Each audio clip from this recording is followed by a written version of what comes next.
Amy Page. I am the district librarian, and I am going to share resources and ways that I can assist you in the work you do in the classroom.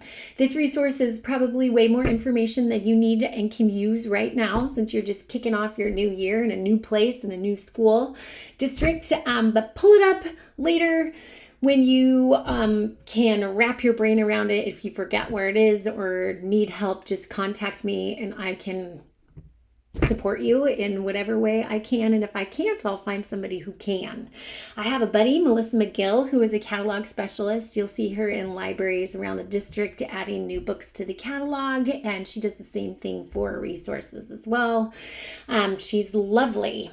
So with that, let's dig into it. I, as your district librarian, am here to support you and collaborate and co-teach with you in your classroom with things around literacy and research and digital citizenship and ed tech tools.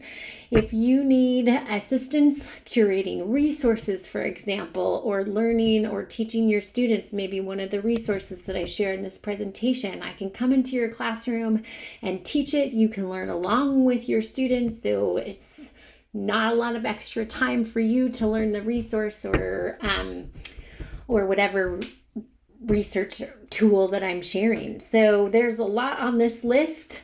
Read it and just know that in short, I am here for you to support you. And if you ask me to help you in something that's not really in my realm, I'll hopefully be able to hook you up with somebody that can.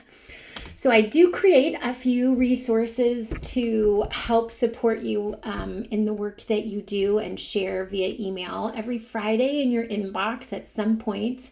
Admittedly, sometimes it's late, is a library connection that shares resources and tools, maybe some information or resources that I've curated, upcoming highlights of things happening the week, anything like that. So the library connection is a resource-rich tool that you'll find in your inbox every week.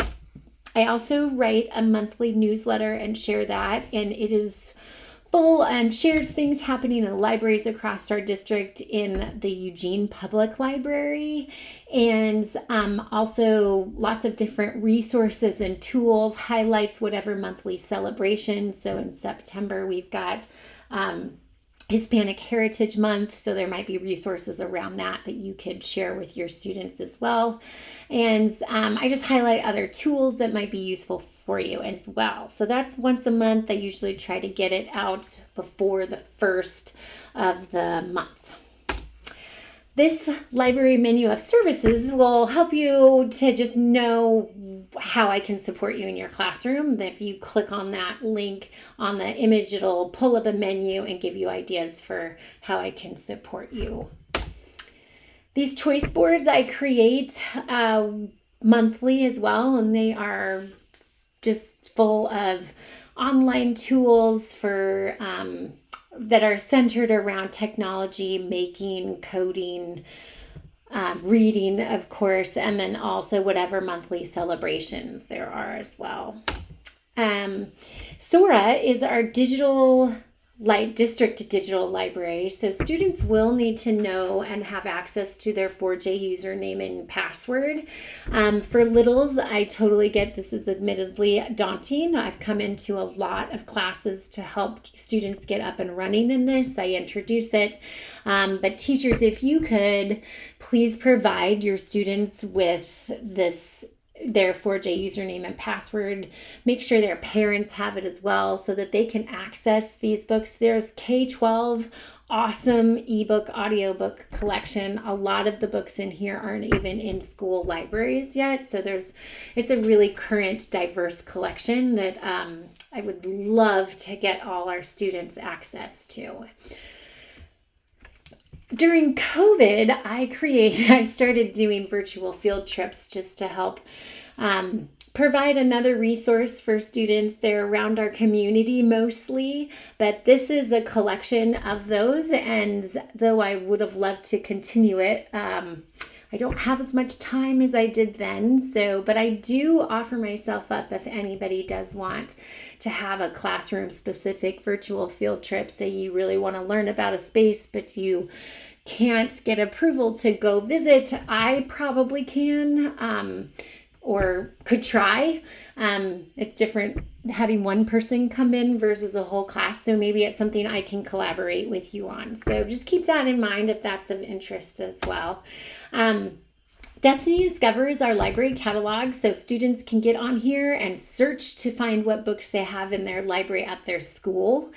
It's a wonderful place to start research. So if they have a topic, they can search to see if there's any books in their library that can get them basic information about their topic before they go delve into databases and the internet. So I'm happy to come in and teach your students how to utilize this. They do need their username and password to log in. They can use it without it, but they miss out on the personalized experience. It's really great to have students get in here because it also gives them information on books they have checked out. And so if they forgot what books they have checked out, they can log in and see that. They can create book lists in there. Anyway, it's a lovely tool. I'm happy to teach y'all how to do it. These are research choice boards that I've created. They have our databases that are available to students and tips on the research process as far as where to start with your research information, which resources to start looking for. And so these are great tools. You can go ahead and click on those to explore them more. Again, I'm happy to come in and teach your students how to use any of those databases as well. This virtual library has lots of resources. I try to keep it updated with information that is relevant. It has a lot of the resources that I just shared are in here as well. So click on that and you'll see it's updated with recent resources as well. And this is usually, most schools I think have a link to this on their school Clever page. So that's a place to also go to access the resources that I share. And currently the library services web page is not updated because the district is transferring to a new website. And so once that does get finished, I'll update the page and all the resources that I share can be found there as well. That's about it for me. If you would like me to come visit your class to introduce resources or library things, I'm happy to do that. Please feel free to reach out, and I totally look forward to connecting with you. I wish you all the best in your first year in 4J and hope it goes well. And thank you so much for the work that you do, and please let me know if there's anything that I can do to support you. Have a great year.